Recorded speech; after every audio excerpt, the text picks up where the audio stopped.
Hey everyone, welcome to MT Guitar. Today I want to reveal my first electric guitar, my black Strat that I was just reunited with after 15 years, and celebrate with you all as we break down my few demos on Pink Floyd Time. Alright, so I say few because I did the intro, then I did the solo, then I did the complete cover. I'll leave links for all those in the description. If you just watch the complete cover, it encapsulates everything. This was a massive project, and I didn't have this in time for it, and even though it came right near the end of the process, it's not in great shape, so I need to get it worked on. But don't worry, it still sounds great, but the E string open is having an issue. As you can see, there's no whammy bar on it. It hasn't been set up. It's been hasn't really been played for 15 years. So this is my black Strat that I bought, I think, when I was 17, with the help of my dad. I started at age 16, so it was my very first electric guitar, Japanese, 70s. It was already painted over. I wouldn't have done this. I prefer to see the Fender Strat. But, I was all about getting a deal because I didn't have many options besides what my dad was going to pay for, and this was a Japanese Strat that was just in kicking shape. So I said, yeah, I don't care how it looks. In fact, it looked way worse. It had a gold pickguard that was all beat up, and I didn't really like that look. I mean, it might have been appealing for some. So I had this replaced with a black pickup, and I liked the look of it, and I got a lot of playing experience out of this. I lived in a house that had sort of thin walls. First couple years I was playing, so I'd practice at night, and I'd play this into the night without it being plugged in, and I was able to get away with it. Just wanted to reveal this to you. I'm going to show you how it sounds, both clean and with a little bit of dirt. Just got a great sound.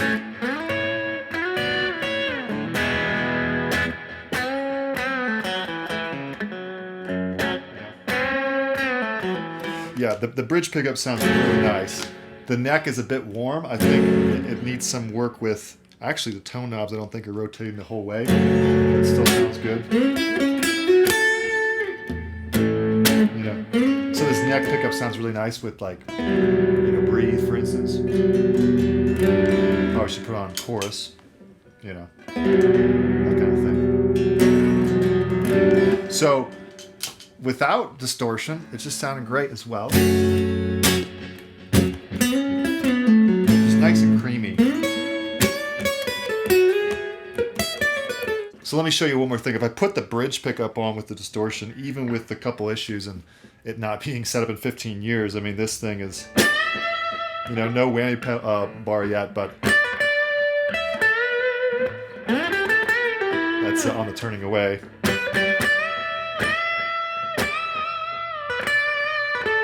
And I don't even have the amp cranked at all. It's very quiet, actually. So great tone. I mean, I've got, my compressor and my tube screamer, EP booster delay with the amp pretty low, but this thing is just screaming, or how about have a cigar,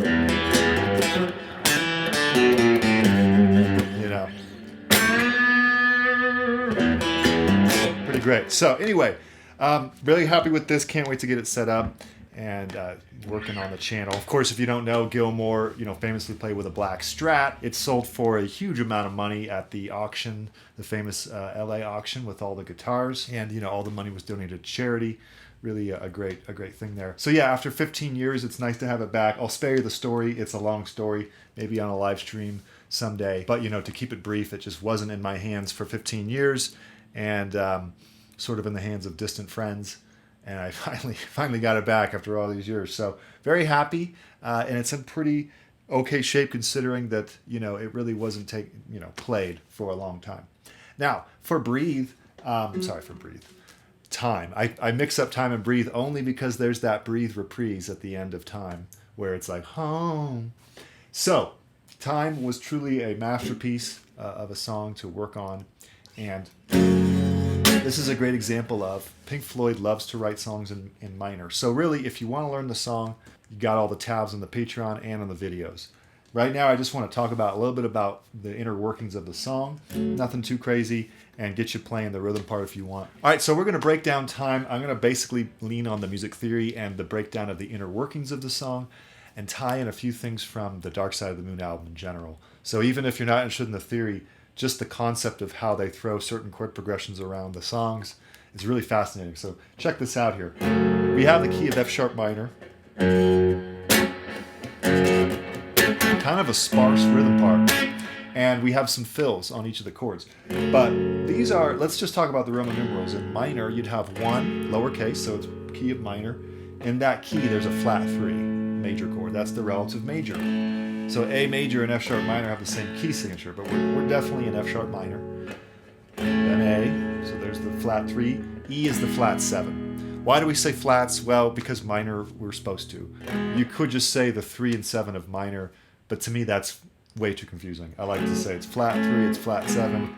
We know exactly what those notes are. They're actually in the minor pentatonic scale. There's a flat 3, it's an A. There's a flat 7, it's an E. You just make major chords out of those. One way to think about theory, by the way. Okay, so you got those 3 chords for the verse. You have some cool fills going on for this A chord, for instance. Really nice thing here. A second inversion A triad, way up there. A D shape of an A triad. Goes to the D chord, which is like the 4. You can always throw in the 4. Kind of a nice blues rock trick. And then your E chord. Sometimes we'll go a little bass line sort of surrounding the F sharp. Then, let's see. He'll do like a sus thing on this A. Not quite like that at the end, but kind of like a sus thing. And then on the F sharp minor, just a killing lick right there. That's just F sharp minor pentatonic. He bends to the note that he's also fretting. Hendrix loved this technique. Just great vocab there. So, etc. Right? There's more and more fills as we go. Now the bridge is fascinating. Does this sound familiar? It kind of reminds me of 2 things. It almost reminds me of Comfortably Numb, sort of like the first solo, the major solo, the chorus basically. And it also reminds me of Breathe, right? Of a certain section of Breathe. So let me blow your mind if I may try. So we're in the key of F sharp minor, D major 7. It's a major 7 chord. You don't see those every day necessarily. And it's a flat 6, okay? Very important chord in a minor key, flat 6 chord, to a flat 3 major. Now, this is very identical, in fact, to Breathe if we go to the bridge. So if I'm in Breathe, I go down a whole step to E minor. Breathe. And then, long you live and high you fly. So we went from D major 7, previously, a whole step up, to a whole step down to E minor to C major 7. Same exact chord, just in the key of E minor, whole step down from F sharp minor. So there's the flat 6 chord. Flat 6, they really like that flat 6 major 7 chord. So now we're here, flat 6, flat 3. But now watch this walk down. This is following the Breathe progression. B minor instead of B minor, it's a whole step up to C sharp minor. Now this chord, and then it changes. So they were playing with musical themes, right? Pink Floyd loved the idea of tying things together. Obviously, we know that with Roger lyrically, he liked to make conceptual lyrics, but I think we overlook how Pink Floyd often made conceptual music. They would tie together a certain part from the earlier part of the album later. I didn't say that well, but you know what I mean. A good example, an obvious example, would be Shine on You Crazy Diamond at the beginning and end of Wish You Were Here, or Pigs in the Wing with Animals. But as early as Dark Side, they were doing that. Heck, as early as everything they were doing, Metal. So that's about it with the chords and the fills and stuff.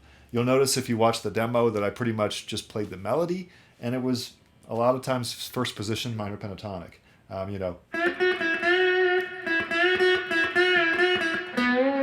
Right? Just picking out the notes of that scale, which is something I recommend you do. A lot of songs the melodies are either in major or minor pentatonic, depending on the key. In this case, it's an F sharp minor pentatonic. Now there's notes that are not in the pentatonic that are in the complete minor scale. But I'd say usually it's pentatonic. So have fun, messing around with the scales and finding your melodies on this song. It's not too bad. I went up here on the demo, but you can also do it in first position. Just right there, you just add the flat 6 in the melody. I mean, the melody is just 2 notes, right? So not too difficult. Really just wanted to show you this Strat. Check out the demo and play along with the rhythm track, play along with the solo. And, you know, it's a good Strat workout for sure. I can't wait to get this all set up.